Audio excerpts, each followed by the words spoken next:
जब मैं छोटा था दिल्ली में, स्पीकर सर, दिल्ली के चारों ओर जंगल हुआ करता था। वैसे ही जंगल में हजारों साल पहले एक युवा, 6-7 साल का युवा,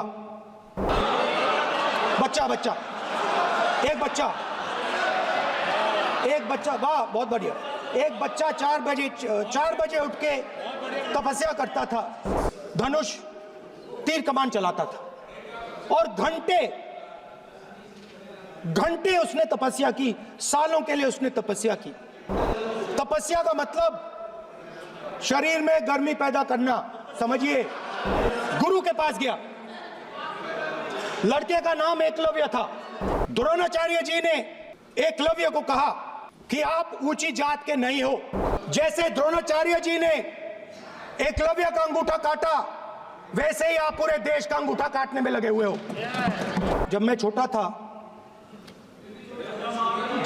था दिल्ली में, स्पीकर सर, दिल्ली के चारों ओर जंगल हुआ करता था। जो आज यहां रहते हैं उनको ताजुब होगा कि एम्स के बिल्कुल बगल में जंगल शुरू होता था। जहां रेलवे म्यूजियम है वहां पे जंगल शुरू होता था। वैसे ही जंगल में, दोनों नॉर्थ और साउथ, वैसे ही जंगल में हजारों साल पहले एक युवा, 6-7 साल का युवा, हर रोज सुबह उठ के 4 बजे उठ के एक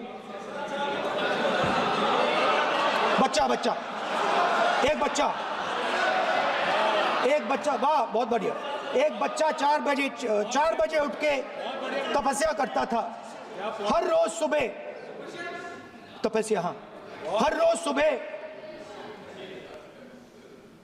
वो धनुष उठाकर तीर कमान चलाता था और घंटे उसने तपस्या की, सालों के लिए उसने तपस्या की।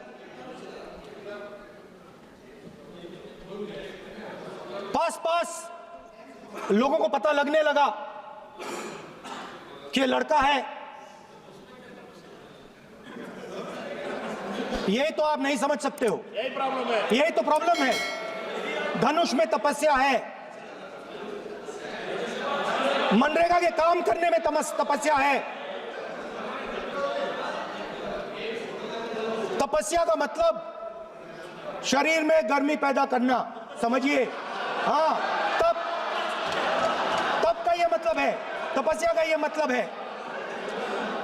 तो ये तपस्या कर रहा था, लोगों को पता लगा और वो गुरु के पास गया। लड़के का नाम एकलव्य था और वो गुरु के पास गया और उसने कहा, गुरु द्रोणाचार्य जी, मैं सालों से धनुष चलाना सीख रहा हूं, मैंने अपनी पूरी शक्ति इसमें डाली है।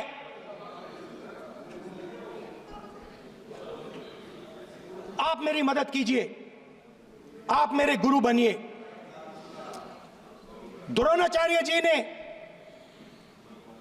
एकलव्य को कहा कि आप ऊंची जात के नहीं हो, आप ऊंची जात के नहीं हो, आप द्विजा नहीं हो। मैं आपका गुरु नहीं बनूंगा, यहां से तुम चले जाओ। और एकलव्य चला गया। फिर से एकलव्य ने तपस्या शुरू की, फिर से तपस्या शुरू की। कुछ साल बाद द्रोणाचार्य जी और पांडव उसी जंगल से निकले। एक कुत्ता भौंक रहा था, कहानी आपने सुनी है, सुना देता हूं। कुत्ता भौंक रहा था, अचानक कुत्ते की आवाज शांत हो गई। द्रोणाचार्य जी और पांडव पास गए और उन्होंने देखा कि तीरों के जाल में कुत्ता फंसा हुआ था, मुंह में तीर था एक, हाँ, मगर कुत्ता तीरों के जाल में फंसा था, एक तीर मुंह में थी, शांत था कुत्ता, मगर कुत्ते को चोट नहीं लगी। एकलव्य ने अहिंसा के साथ कुत्ते को शांत किया था। द्रोणाचार्य जी आते हैं और एकदम पूछते हैं, तुम्हें यह किसने सिखाया? एकलव्य जवाब देता है, द्रोणाचार्य जी, यह मैं सीखा हूं, मैंने तपस्या की है, घंटों मैंने प्रैक्टिस की है।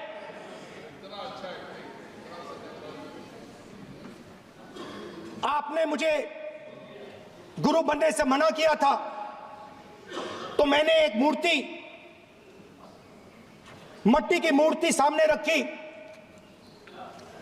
और मैंने प्रैक्टिस की और मैं सीखा। द्रोणाचार्य जी खुश नहीं हुए। द्रोणाचार्य जी ने एकदम कहा, तुम्हें मुझे गुरु दक्षिणा देनी है। नहीं नहीं, ये आपकी स्टोरी है, ये आपकी स्टोरी है। मेरी स्टोरी है कि द्रोणाचार्य ने पूछा।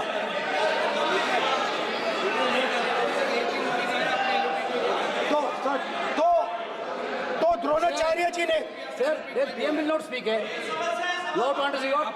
If you are not giving order, Prime Minister has to speak. That you have to understand. If you are not giving protection, if you are not giving protection to LOP, then Prime Minister has to speak here.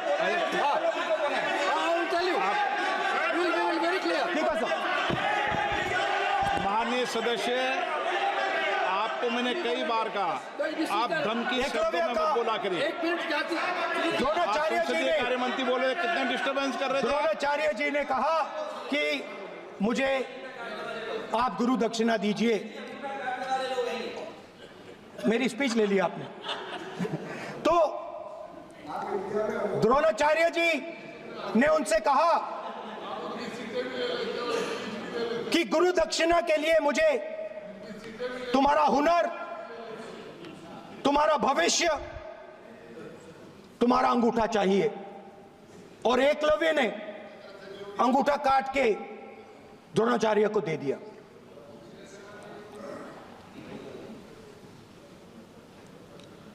यह अभय मुद्रा है। इसमें confidence, strength, निडरता कहां से आती है? हुनर से आती है, इस अंगूठे से आती है। ये लोग इसके खिलाफ हैं। जैसे द्रोणाचार्य जी ने एकलव्य का अंगूठा काटा, वैसे ही आप पूरे देश का अंगूठा काटने में लगे हुए हो। आप जैसे ही एकलव्य का, जैसे द्रोणाचार्य जी ने एकलव्य का अंगूठा काटा, वैसे ही आप हिंदुस्तान के युवाओं का, जैसे ही एकलव्य ने, ठीक है सर, जैसे एकलव्य का अंगूठा काटा गया, वैसे ही आप हिंदुस्तान के युवाओं का, सबका अंगूठा काटते हो।